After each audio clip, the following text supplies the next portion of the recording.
Olá, meu nome é Mirus Kitt, eu sou estudante de Arquitetura e Urbanismo na Universidade de Brasília. Nessa pesquisa, eu sou orientada pela professora Flaviana Barreto Lira. As superquadras 111, 112, 311 e 312 Norte serão estudadas durante essa pesquisa pelo tema Um mosaico tão típico de Brasília, configurações, usos e significados das superquadras. O arquiteto e urbanista Lúcio Costa transmite, pelos desenhos das superquadras, o seu entendimento e sua visão de uma cidade moderna, inserindo no contexto brasileiro referências ocidentais de arquitetos como Le Corbusier. A cidade patrimônio se destaca pelas suas particularidades, tanto no aspecto organizacional do seu sistema urbano em relação às suas quatro escalas, quanto no aspecto de integração do espaço privado ao espaço público. A baixa densidade construtiva, a ideia do vazio existente entre as demais escalas, nitidamente percebida no eixo monumental, como nós podemos perceber nessa planta, assim como outras críticas à sua morfologia, são certamente compreensíveis.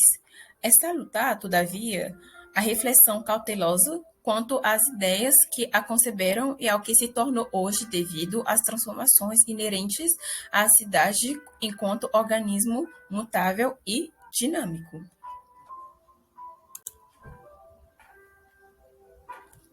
Nesta pesquisa, iremos estudar as distinções morfológicas que existem entre as superquadras de Brasília, as formas de uso e de apropriação dos seus espaços livres, públicos e os significados atribuídos a elas pelos seus usuários em resposta à nossa problemática principal. Os traços da comunidade estão presentes em Brasília, cidade moderna? Para o desenvolvimento sucinto desse trabalho, a metodologia se subdivide em três etapas principais. A primeira etapa consiste em realizar a coleta de informações sobre o histórico de formação das superquadras levantadas.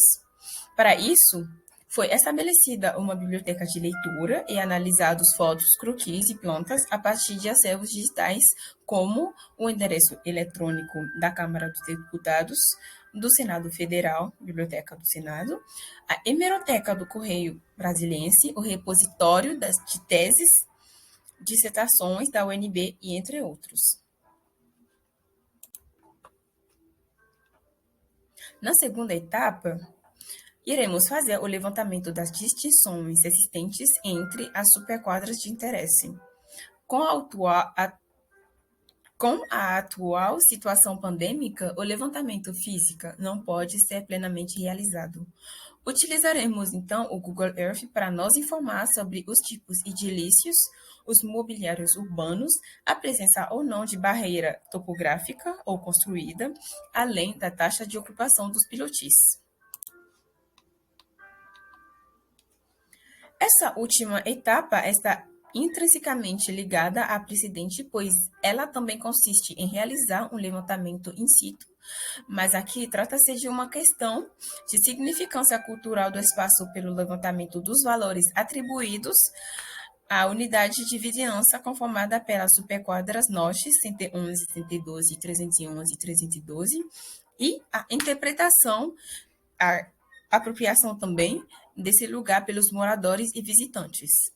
Para Para esse fim, iremos nos auxiliar de um instrumento de consulta desenvolvido por Lira, em conjunto com Pontual, adaptado às particularidades da superquadra brasilense. E esse instrumento contém um formulário online orientado para o público-alvo, moradores, trabalhadores e visitantes das superquadras escolhidas.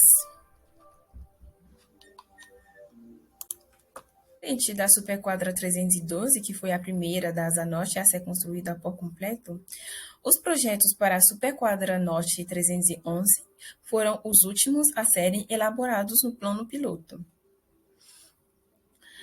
Diferentes órgãos, como a Caixa Econômica Federal e o IAPB e outros, foram importantes na realização, na elaboração dos outros projetos para as superquadras escolhidas.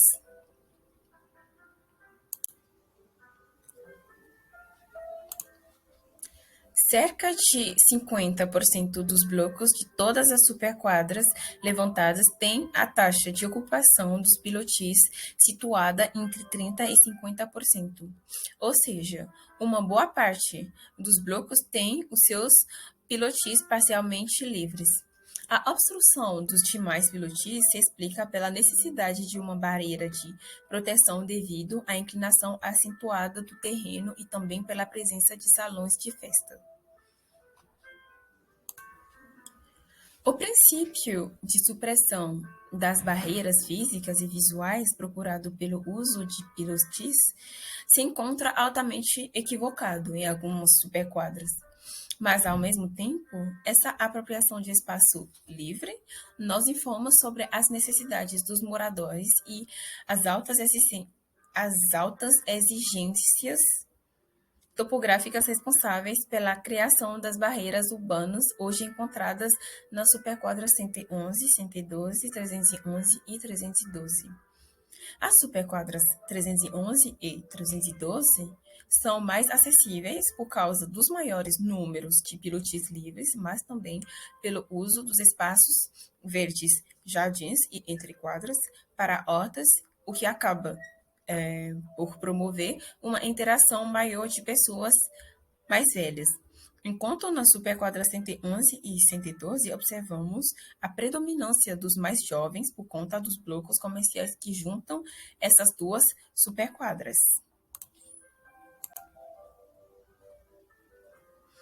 A declividade do local, a declividade topográfica do local de implantação da superquadra 111 e 112 Norte facilita a existência de garagens subterrâneas, mas, ao mesmo tempo, constitui um dos maiores problemas de acesso e de flexibilidade para o fluxo dos habitantes. Essa desigualdade de altura entre os blocos da mesma superquadra parece fazer migrar.